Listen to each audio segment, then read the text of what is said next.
kenapa disebut dengan milk snake atau ular susu dan asalnya dari mana.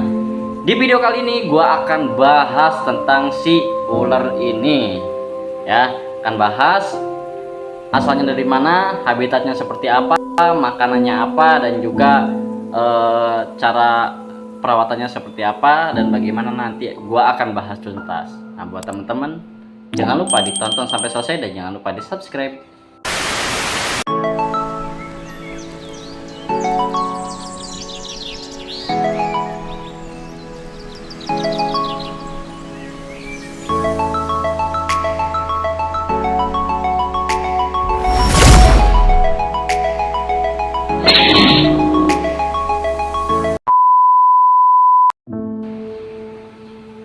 Assalamualaikum warahmatullahi wabarakatuh. Halo Indo Reptile Lovers, balik lagi dengan gua Kang Taufik, tentunya masih di channel Indo Reptile Room. Nah teman-teman, di video kali ini akan bahas salah satu koleksi hewan reptil kita yang ada di Indo Reptile Room.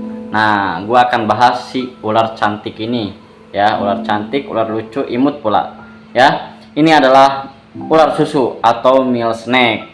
Nah sekilas ular ini mirip ular ruling ya teman-teman ya, tapi ini bukan, ini adalah ular susu atau milk snake ya. Ini aman, tidak berbisa, dan cocok buat para pemula yang ingin memelihara ular. Jadi ini jinak ya teman-teman, karakternya anteng juga tuh, paling ya jalan-jalan seperti ini aja ya. Jadi dia nggak berbisa, cocok pokoknya untuk para pemula yang ingin memelihara atau mengadopsi ular teman-teman. Nah nanti gua akan bahas tentang cara perawatan si hewan reptil ini ya, mulai dari perawatan serta settingan kandang untuk si ular milk snake ini. Tapi teman-teman, mungkin teman-teman ada yang udah tahu tentang si ular milk snake ini, ada juga yang belum tahu tentang si milk snake ini. Kenapa disebut dengan milk snake atau ular susu dan asalnya dari mana? Di video kali ini gua akan bahas tentang si ular ini ya, akan bahas asalnya dari mana, habitatnya seperti apa, makanannya apa, dan juga cara perawatannya seperti apa, dan bagaimana nanti gua akan bahas tuntas. Nah buat teman-teman jangan lupa ditonton sampai selesai dan jangan lupa di subscribe. Yuk langsung kita bahas tentang si ular yang cantik ini. Cekidot. Milk snake atau ular susu dengan nama latin Lampropeltis triangulum adalah spesies ular raja. Nah, spesies ular ini mereka tidak berbisa bagi manusia ya teman-teman. Jadi milk snake ini aman untuk dipelihara.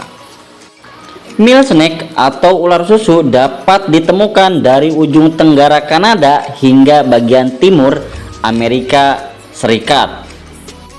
Habitat milk snake. Di berbagai spesies ini habitat bervariasi. Biasanya ular susu hidup di kawasan hutan, namun mereka juga dapat ditemukan di rawa, padang rumput, lahan pertanian, lereng berbatu, dan bukit pasir atau pasir pantai. Dalam beberapa situasi, ular susu juga berimigrasi secara musiman. Selama musim dingin, mereka berpindah ke habitat yang lebih tinggi dan lebih kering untuk hibernasi, dan habitat yang lebih lembab untuk musim panas. Ular susu memasuki hibernasi dari akhir Oktober atau November hingga pertengahan April. Ada variasi yang signifikan di antara ular susu dalam hal ukuran, bergantung pada subspesiesnya. Ukuran bisa sekecil 36 cm atau sebesar 183 cm. Milk snake yang dewasa di alam liar tampaknya memiliki berat rata-rata dari 38 hingga 225 gram atau 1,3 hingga 7,9 ons di Amerika Utara. Namun ular susu yang luar biasa besar bisa menjadi agak lebih besar daripada ular dewasa berukuran rata-rata dan berpotensi memiliki berat hingga 750 hingga 1400 gram. Meskipun bobot yang tinggi seperti itu umumnya dilaporkan dari penangkaran, jantan biasanya lebih besar dari betina saat dewasa.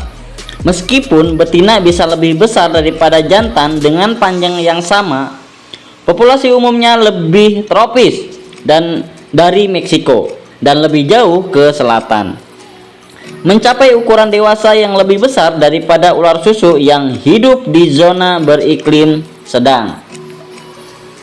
Ular susu memiliki sisik yang halus dan berkilau, dan pola warnanya yang khas adalah pita merah, hitam, kuning, atau putih hitam merah yang berselang-seling.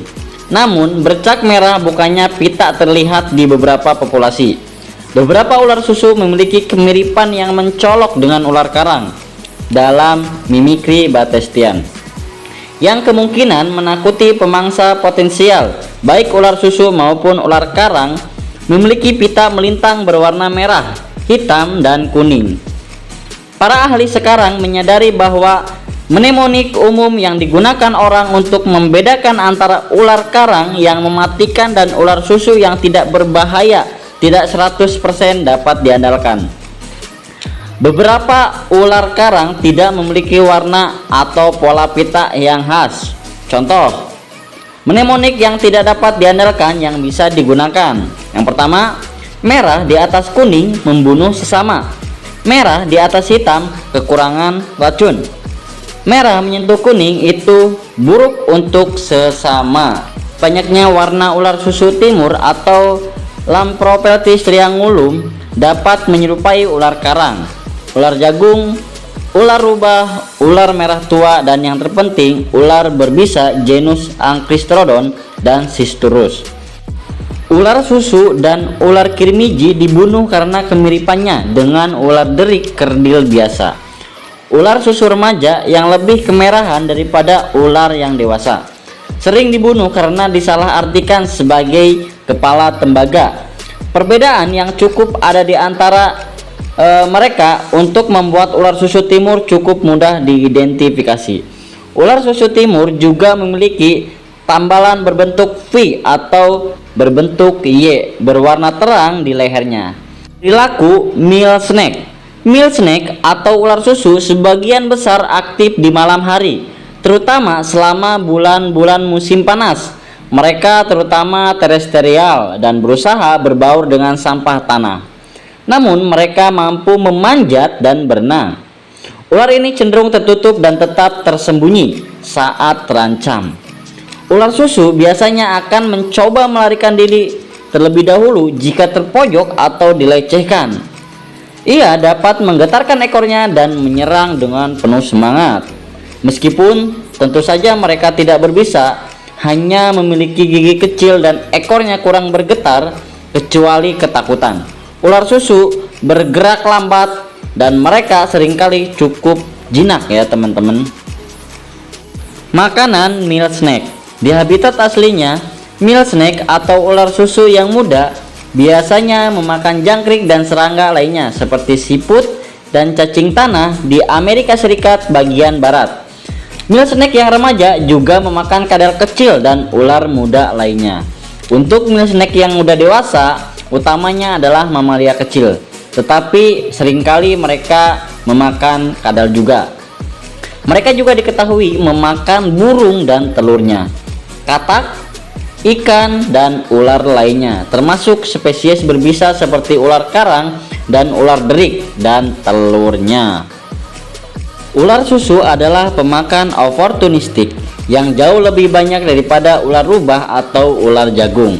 Meskipun makanan ular susu dewasa terutama dari hewan pengerat seperti tikus, mencit, dan anak tikus, mereka juga diketahui mengkonsumsi berbagai hewan lain seperti burung dan telurnya, reptil lain, amfibi, dan invertebrata. Mereka adalah pemburu nokturnal dan sering ditemukan beristirahat pada siang hari, di lumbung tua dan di bawah kayu. Dongeng lama tentang ular susu adalah bahwa mereka menghisap ambing sapi untuk mendapatkan susu. Cerita tersebut sepenuhnya salah atau hoax. Didiskreditkan oleh fakta bahwa ular susu tidak mampu secara fisik menghisap susu dari ambing sapi. Namun, ular susu sering ditemukan di dalam dan sekitar lumbung. memanfaatkan lingkungan yang sejuk dan gelap untuk tempat istirahat di siang hari, dan serangan hewan pengerat yang mudah dijangkau untuk persediaan makanan yang nyaman. Preferensi untuk lumbung ini dan akibatnya perusahaan sapi mungkin memunculkan dongeng tersebut. Reproduksi meal snake.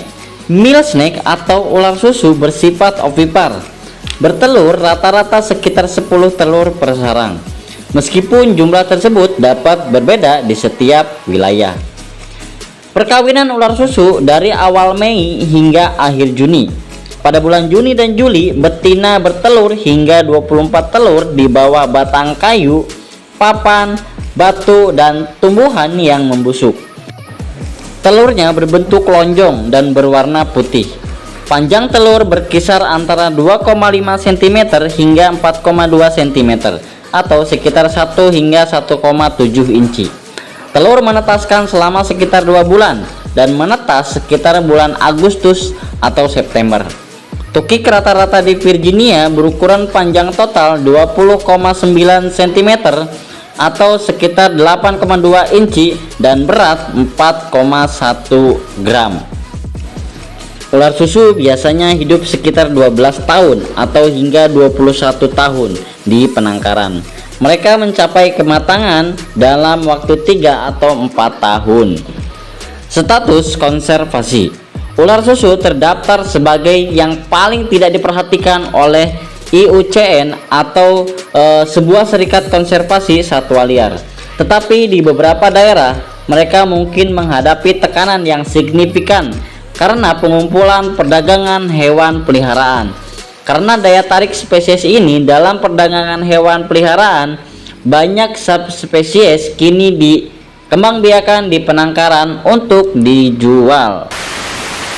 Nah, oke teman-teman, sekarang kita lanjut dengan cara setup kandang si meal snake atau si ular susu. Sebetulnya simple ya untuk kandangnya. Di sini gua menggunakan kandang akuarium gag ya. Ini yang agak tinggi dan ada yang satu lagi ini agak pendek ya. Nah, untuk settingan kandang itu simple banget ya teman-teman. Teman-teman bisa kasih alasnya itu menggunakan kokohas. Nah, ini kokohas ya. Kita kasih kokohas, terus kita kasih water dish atau tempat air minum agar mereka bisa minum dan tidak dehidrasi teman-teman. Nah, jadi simple banget ya teman-teman untuk settingan kandangnya. Jadi seperti ini aja ya kalau kita di indoor reptile room. Nah, ini si ularnya. Biasanya si meal snake ini suka ngumpet ke bawah-bawah teman-teman. Jadi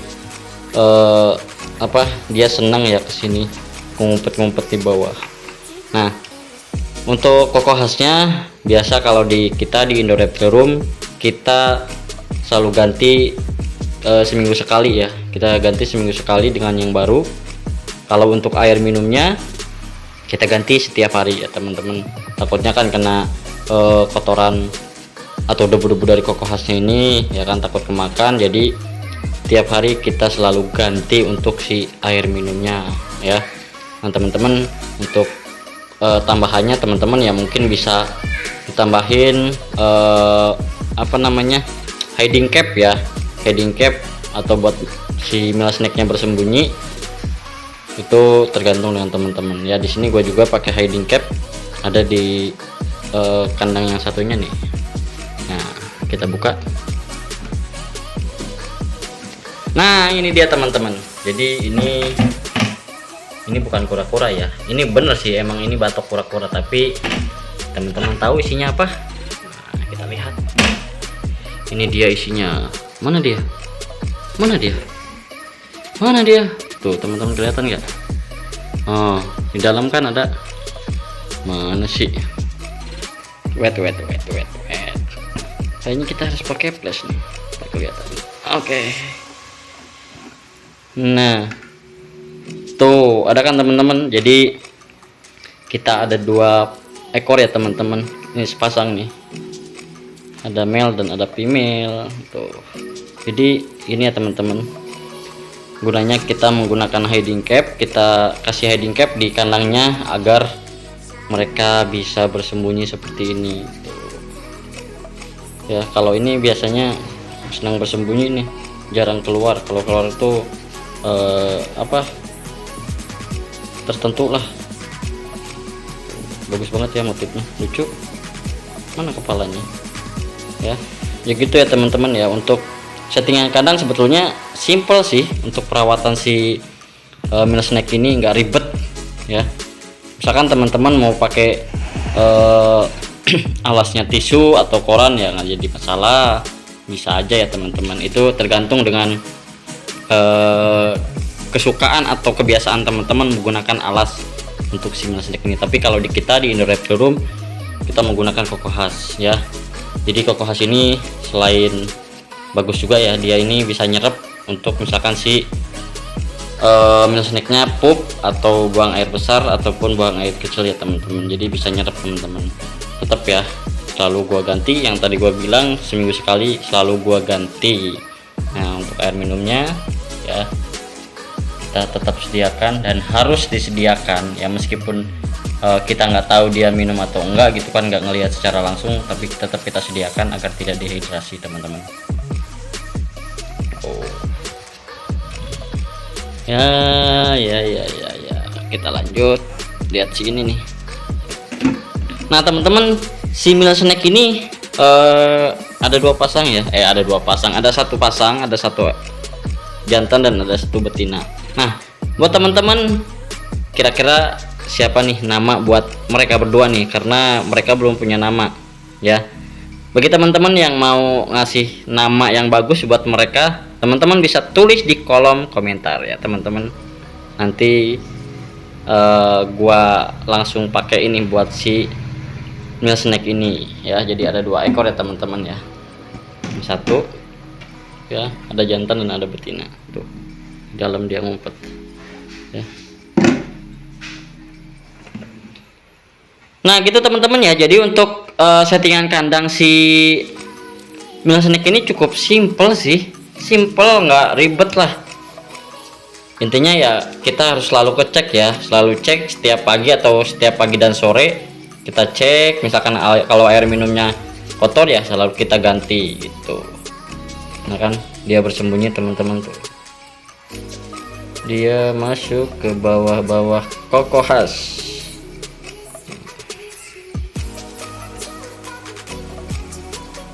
Teman-teman lucu ya. Kalau siang ini selalu di dalam nih ya, selalu di dalam nih, hiding cap. Nah buat teman-teman, jadi untuk settingan kandang si mini snack ini cukup simpel, cukup mudah ya. Kalau di gua ini pakai koko khas dan selalu ada water dish, tempat air minum, dan juga selalu kita cek setiap pagi dan sore untuk kesehatan mereka. Nah teman-teman, untuk perawatan hariannya cukup simpel dan cukup mudah ya teman-teman. Biasanya gua kasih makan mereka itu 1 minggu 1 kali ya. Itu gua kasih makannya menggunakan kinkis atau anak tikus putih ya. Nah jadi kita kasih makan ya si mini snack ini seminggu sekali. Itu tergantung dengan ukurannya ya. Kalau misalkan ukurannya masih segede gini, teman-teman bisa kasih 1 atau 2 ekor.